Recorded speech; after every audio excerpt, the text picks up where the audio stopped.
El origen de la siembra directa se da en Brasil y en Argentina casi en simultáneo, también en algún productor suelto chileno, y todo digamos, a nivel de difusión a escala comercial o masiva comienza más o menos en los 80, incluso en ese marco se genera APRESID como asociación de productores en siembra directa, ¿sí? Y da la expansión en los 90. Entonces, pero lo más importante es que la siembra directa es un cambio de paradigma en hacer la agricultura, es eliminar la labranza y dejar el suelo tal cual está. O sea, nosotros este suelo está hace 30 años que está así, es decir, que no sufre ninguna roturación, asemejando lo que es un suelo en situación natural. Pregunta, ¿eso reduce la erosión o la elimina? Vamos a decir, ningún suelo, incluso el suelo natural, técnicamente tiene erosión. ¿Sí? Todo depende, por ejemplo, una lluvia muy intensiva en un lugar puede técnicamente tener algo de erosión, pero es un proceso que ocurre hasta en el ambiente sin intervención del hombre. ¿Verdad? Entonces, ahora, esto, frente a la alternativa de la labranza, se la reduce, según el lugar, pero en torno al 90% respecto a lo que es la otra alternativa. Siempre uno tiene que comparar una situación contra la alternativa real para producirlo, intentar producir lo mismo en este caso. Un dato interesante que es que en la medida que esto sucede, que eliminamos la labranza, frenamos la erosión, pero empiezan a darse otros procesos dentro del suelo que empiezan a tener otros beneficios. ¿Cuáles son? Por un lado, el agua, acá vamos a suponer que empieza a llover, ¿no? El agua, al no correr, ingresa mucho más. O sea, deja de correr, ingresa al suelo.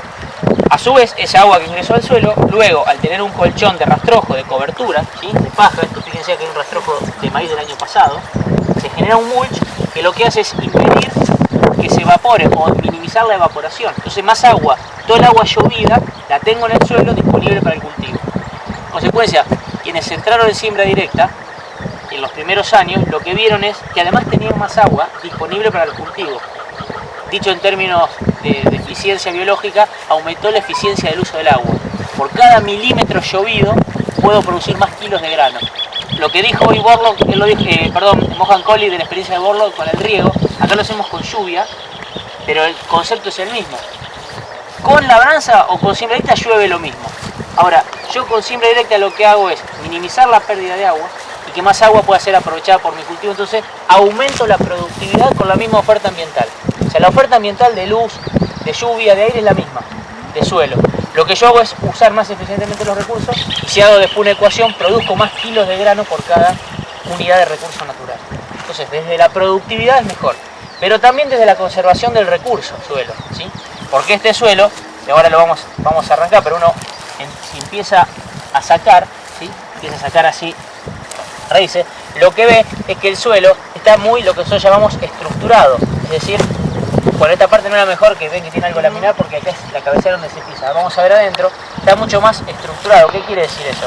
Un suelo conserva esos pequeños terroncitos, ¿sí? Que son la base de la estructura de este suelo, de la funcionalidad. Eso permite que el aire ingrese, que ingrese el agua, que haya actividad biológica en ese suelo. Si hubiera labranza, lo que pasa es que todo esto se hace muy pulverulento, ¿sí? El agua ingresa menos, se colapsan esos poros, hay menor aireación, hay menor actividad biológica. Entonces, ¿qué quiero decir con esto? Que además de poder producir más, lo que hago es empezar a conservar el recurso suelo. Un segundo concepto importante, si yo empiezo a dejar este rastrojo en superficie, ¿sí? Toda esta paja se empieza a descomponer y pasa a formar lo que se llama el humus o la materia orgánica del suelo.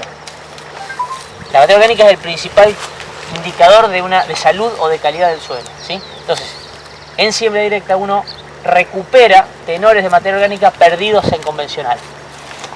Un suelo prístino en esta zona podría tener 4 5% de materia orgánica en esta zona, ¿sí? Con labranza convencional lo bajamos a la mitad, a 2,5, incluso a menos todavía. Hoy con siembra directa, bajo determinadas buenas prácticas, después le voy a explicar, en la medida que uno aporte rastrojo por un lado y no roture el suelo, empieza a acumular materia orgánica recomponiendo o estando cercano a los niveles originales. Es decir, claramente se ve que mejora la productividad, por lo tanto la empresa agropecuaria mejora su rentabilidad, pero en simultáneo se mejora la gestión de los recursos naturales. Cosa que muchas veces parece contrapuesto en muchas actividades, o sea, mayor productividad versus conservación del medio ambiente. Muchas veces parecen como intereses contrapuestos. Bueno, nosotros estamos convencidos que en este sistema logramos un equilibrio o una relación win-win, un gana-gana, gana el ambiente y gana la producción. Y en esa lógica es que trabajamos. Muchas veces puede pasar, hay algunas alternativas, esto es una opinión personal, que tratan de conservar el suelo, ¿sí? O de conservar, hacer ser sustentable, pero pierden productividad.